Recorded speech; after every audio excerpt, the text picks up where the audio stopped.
So we've come to the Grange Machinery Stand, and obviously it's in a very busy area of the NEC. So if there is any background noise, we are on setup day, so give us a bit of leeway. But I am here with Rhun. Yep. And can you explain to us what your role is at Grange Machinery to begin with, and then we'll get into all the kit you have on show? Yeah, sure, no problem at all. So I'm the owner of Grange. So yes, we started the business back in 2016, being at LAMMA from day one. So we actually launched, I guess, the business at LAMMA in 2017, the January of that, and then progressed over the years, and obviously since it's moved to the NEC, been on this stand in Hall 18, but gradually managed to grow the stand to display the machines today. While we're on the topic of it, should we go in a bit of the history of how you got set up and what? It's on your own family farm, I believe, isn't it? Yeah, that's right. So Grange itself, we're based just outside of a little village called Sprotely, just outside of Hull itself, so in East Yorkshire. Yeah. As a farm goes, it's an arable farm as well, alongside with a lot of pigs that we've got on straw-based yards. So the history of Grange, I guess, really looked at which way can we bring versatility into farming methods, and that specifically being seeding, cultivation, and we're looking at how can we lower the establishment costs of systems in general. Looked at our own family farm setup, that it's my wife's family farm that I should probably ought to mention that really, and looked at our own setup and thought, right, what can we do here? At the time, and obviously still is, but blackgrass at the time was rife and becoming a real big problem. So we were looking at how can we become a low disturbance element that brings versatility, options, and actually gives value back to the machines that are already in the shed. And that's really where we started off with the low disturbance toolbar. We're probably known for toolbars, I guess, in general. I think when people think of Grange, they think toolbars initially. We really market it quite hard on that. And really, that was our successor as such. Really, that really put us on the map. In terms of what the machine or the range that we then grew that offered, and off the back of the toolbar, I should say, really a lot of the products that's on the stand today were born off the back of that. Really, and working alongside farmers, UK, Europe, and now as far as Southern Hemisphere as well. Well, I find it really interesting that you're a British kind of company, you're a family-owned company, I believe, as well. Do you think British farmers go on about buying British produce and stuff like that? Do you think they should maybe start putting the money where the words are and money where the mouth is, if the saying is, and back more British manufacturers like yourself? Yeah, sure. And if I'm honest, I think we have got a real good loyal customer base as well in the UK. You know, we've got a lot of guys that are really quite proud from a British point of view that they are, and that they do support the British manufacturer. I think, again, not to say that there's a lot of good quality kit that does come in from the European countries. So, you know, at the end of the day, we try our best and we try and put out there what we can, and you know, and hope that you know, what we put out in front of people is something that they want to go for. Definitely. So, shall we start having a talk through what you have on display this year at LAMMA? Yeah, so by all means. Yeah. Where would you like to start?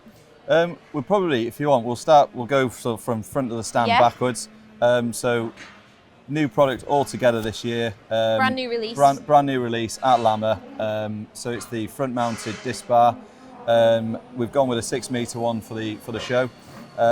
So this is something that I guess we worked with a customer down in Leicestershire back end of 2024.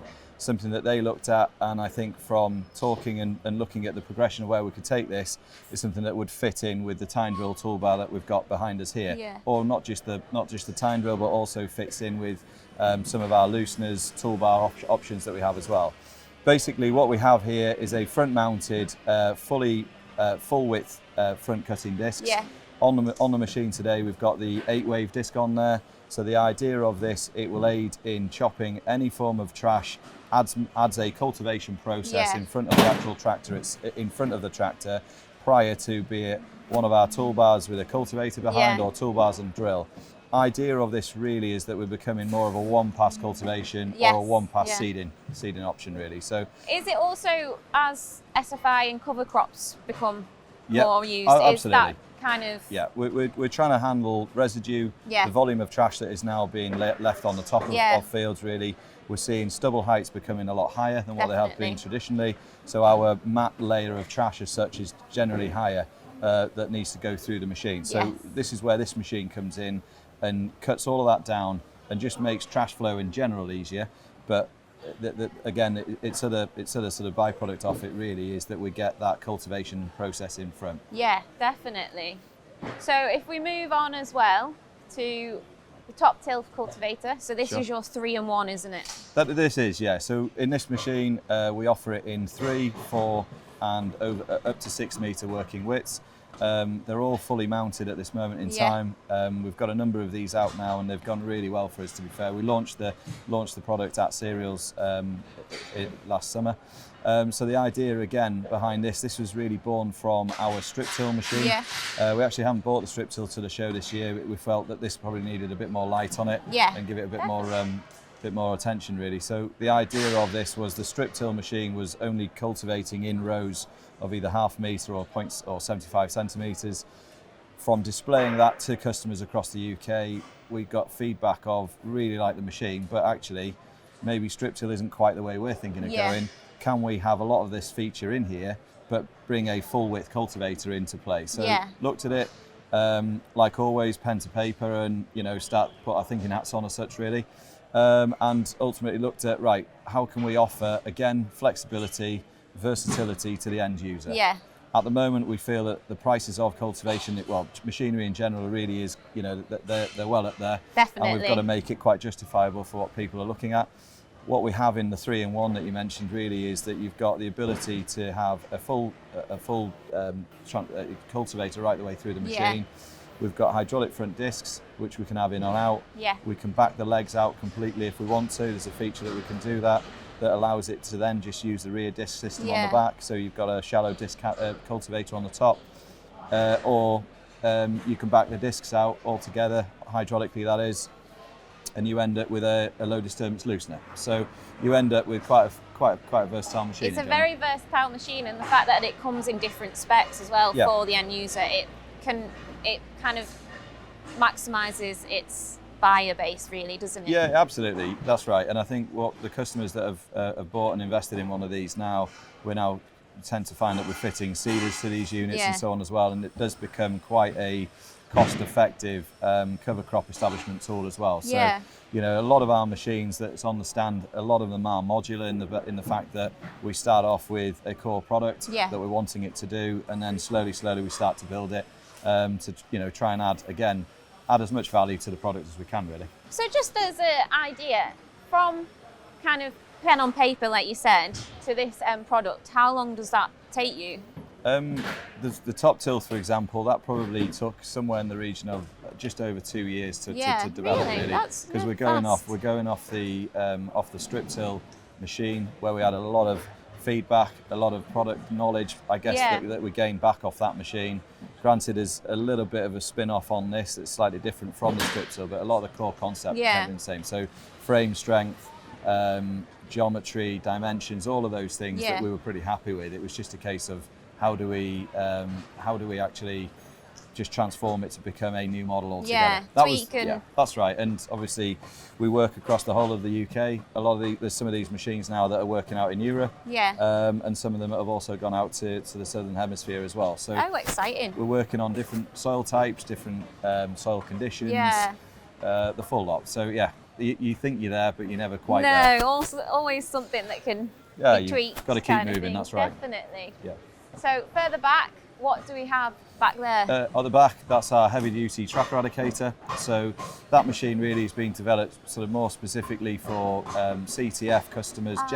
That's where we started with it. More so now for customers that are actually looking at taking tractor compaction off the field when they're either cultivating or seeding. So I wouldn't necessarily say it's just CTF. That's where it started from, with guys that that tend to stick with their own tram lines, and the intermediates is where they want to take it out. But we're finding now that a lot of farms certainly across the UK, with the sort of the wetter conditions that we've had, are really becoming more conscious of compaction. Are becoming more conscious of how, if they can benefit from yield and from seed establishment in those tractor wheelings, then they all benefit, and that's where the eradicator comes from. So I suppose, as a UK-based company and as off a family farm, you do and you have customers who come to you and go, "This is what I'm looking for." and you can kind of deliver what they want. Yeah, that's right. I think we don't do as much bespoke stuff as maybe we could, but I think at the same time we do now have production lines for everything in place that's on the stand. Don't get me wrong, we always try and accommodate where we can at the end of the day, and I think if we don't listen to the end user, then we're missing something, if I'm honest with you, really. You know, a lot of where we've got to now is genuinely been working with some great customers out there, honest feedback. We try and react as fast as we can, and we tend to find that you get a good result off the back of it, really. Definitely, definitely. So, anything else on that one, or are we moving on? Yeah, I mean, the Eradicator's probably become real popular for us and probably grown in popularity over the last few years, if I'm honest, just on the basis that we're finding tractor sizes are naturally getting bigger. Yeah, definitely. Granted, they have got the technology on them now that is trying to remove as much compaction onto the ground as possible, but what we are finding, the wetter seasons that certainly we've had this last 2 years, what the machine does really does, it pays off massively. And I think the guys that have invested in them wouldn't look back at the end of the day. So they generally are for the bigger horsepower tractors, so from generally from 400 horsepower and above, with generally 8, 10 and 12 metre bits of kit behind them. We do offer something slightly lighter, which is our close coupled Eradicator for the smaller size frame tractors as well. So it's quite a heavy duty frame, specifically because it is pulling some big machines at the end of the day. But I guess, you know, we're trying to offer something for the complete market. So for the smaller system setups, that we have something as well that just a little bit lighter and a bit friendly on the back. Definitely. And then if we turn behind us, yep. So I believe this was also released at Serials 2024. It was, am I right? Yeah, that's right. So it's had its first season. It has, yeah. It's had a good season, a good test without a shadow of a doubt. Definitely bad conditions, but oh yeah, we've had everything out of us this year. I think really we've gone from real dry, hard-working conditions to all of a sudden can't get on the fields. And at the end of the day, what we have found with the customers that have invested in these this year. Do you want to go into the history of the machine as well? Definitely. Yeah, sure. So we started off with James Peck from PX Farms down in Cambridge. Cambridgeshire there. He picked the phone up one afternoon and asked if we'd be interested in developing a frame and a form of a bean drill for him.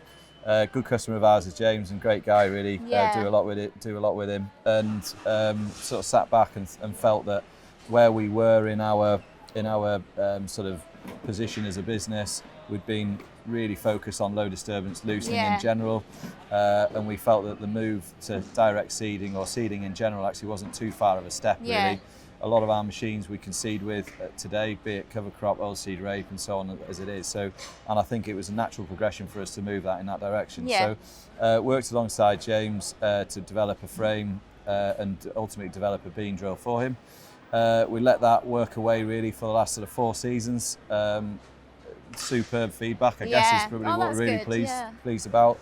It was probably me that was probably the one that sort of held the reins back a little bit to say, when do we go? Felt there's an opportunity and an opening in the market for us, if I'm honest, certainly in a seeding machine that can hopefully offer good performance in all conditions. I think that was what we were aiming for. I think the stipulations of how we've got to go and put how we have to establish crops these days is getting a little bit tougher for us, and therefore we also want to. I think we sort of felt that we could be part of that. So so having had good feedback, sort of sat back and felt that this is probably the time for us to push now. So that's what we did, and ended up with one of our first customers down in Suffolk. Again, on some really quite testing soils, really varying from real light loams right the way down to some pretty testing clay soils as well. So, and that's where the development, where we pushed on, and we have moved the machine on considerably, I guess, from 4 years ago, in terms of what's involved in the unit, what it offers, and so on as well. So, but I think based on 4 solid years of experience and good feedback, we sort of felt fairly confident that we. By adding some more sort of options, I guess, into the drill, we weren't a million miles off the mark where we need to be.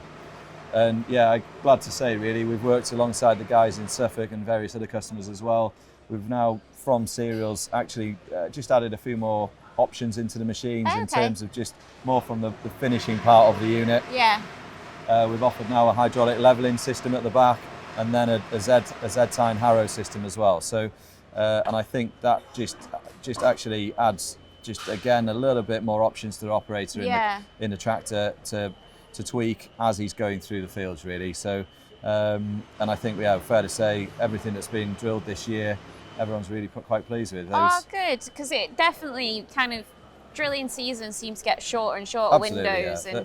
The window this year for us was just like most people in the whole of the UK were very frustrated. There was a window that you could go, and everyone sort of felt that they either did it or they hung back for the blackgrass flush or whatever the case may be. But and then came the rain, and it just did and the rain didn't stop. And unfortunately, we were all looking at bare fields. We needed some crop in there, so.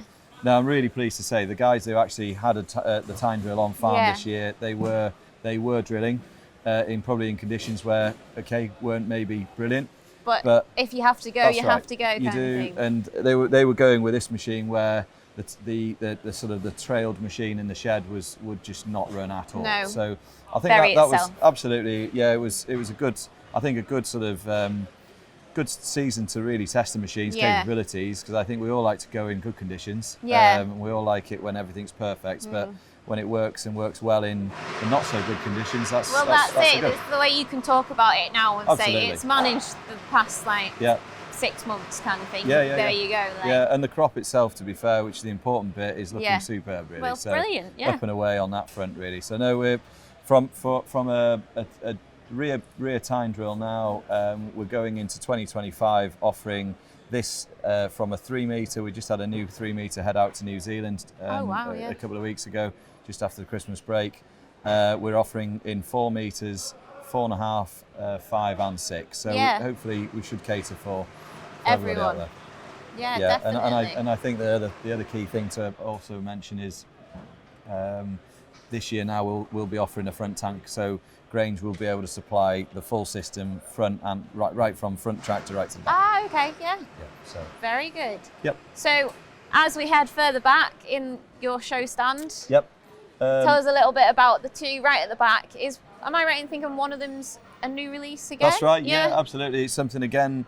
The close couple toolbar for us probably is a bit of a theme here. All really stemming off the back of our low disturbance toolbar, sort of what we're known for at the very, very beginning of the business starting. So what we found with the LDT model is, again, quite a well built unit, but it has good features within it, but because it is fairly well built, there's some weight to it. And what we were finding is from certainly the 3 and the 4 metre market, the machine, the tractor horsepower that it required for a 4 metre LDT was actually somewhere north of 280, 300 horsepower. Okay, yeah. A lot of people in that 4 metre sector are somewhere nearer the 250, 250. And again, wanted to become part of a one-pass system or adding that loosening system into their processes. So that's where the close coupled came in. We felt, right, how can we get all of that's in the LDT, but let's squeeze it in, taking into account trash flow, still adding all the loosening characteristics that we want. So managed to do that. And by bringing the CCT, revealing that probably 4 years ago, plus maybe 5 now, that really opened a huge sector for us, if I'm honest with you. It became one of our faster moving machines, if I'm honest, and off the back of that, again, you grow with the network of customers that you've got. Low disturbance loosening in general started becoming quite a really big pushed matter from not just agronomists but from media in general. So then it was the natural progression again was, right, so we've got the front part of the machine that works with the drill, cultivator, presses, etc. How can we make this just a standalone unit? Let's bring a removable roller that can stand on its own or just be hitched up in a matter of minutes, really. And that was it. So in case of, right, off we go with the rear roller, and we had a big customer base that we could target and go to straight away. Well, that's brilliant, isn't it? That you're constantly building the customer base as well. That's right, yeah. You're not a very old business, really, when you think about it. No. So it's been a roller coaster. Yeah, definitely. No, it's been good. So the move again on the rear roller for the CCTs now from the 3 and 4 metre we offer and they're fit to those machines. And then the 6 metre machine now, that has a central folding machine, which you'll see on the stand today. So again, a few of those already out, which is good. And yeah, I think for this year, looking really quite promising on that sort of front as well. Yeah, definitely. Really. And then do we have one more right at the back? Yeah, right at the back. The stand this year is considerably longer than what we have had, so it's good. So we've got a few more machines. Yeah, definitely. Being able to show off a bit more. Yeah, absolutely. Well, if we're bringing lorry loads down, we may as well fill them. Yeah. Really. So right at the very front there, the stand is our LDL, which is our low disturbance loosener. Really, the sort of the need and the demand for that machine came ignited from direct drilling. Yeah. Worked with a lot of direct drilling customers that were suffering from not deep but quite shallow compaction in general, if I'm honest with you. So the technology that we've really tried to develop and worked on really hard with our points, we offer a variation width of points and the type of tine that we use, again, that's been developed over the last 8 years. With that machine, we're getting real nice positive uplift. We're getting the shatter through the wave of the soil movement, both sideways and upwards.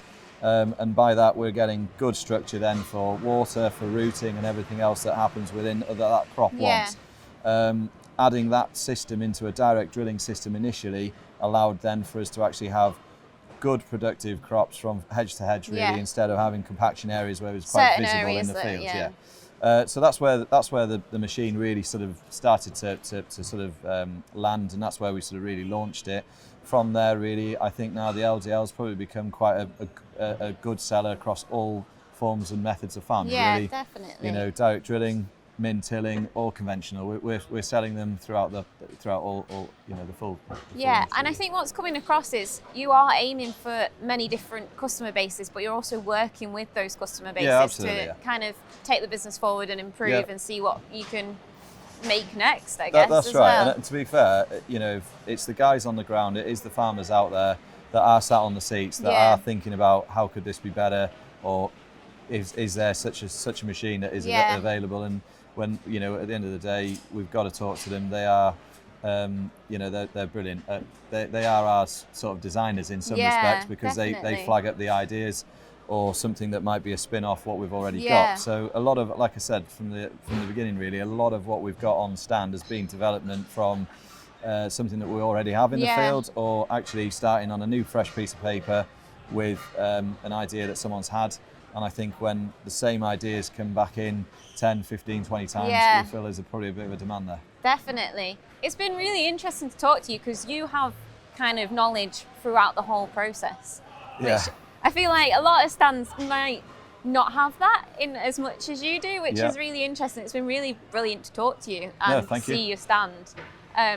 But no, I think everyone should definitely come and have a look. Yeah, sure. Hopefully drill up some customers for you as well. That'd be great, Come and see us in Hall 18. Hall 18, yes. So thank you very much. No, thank you. And have a good show. Thank you very much.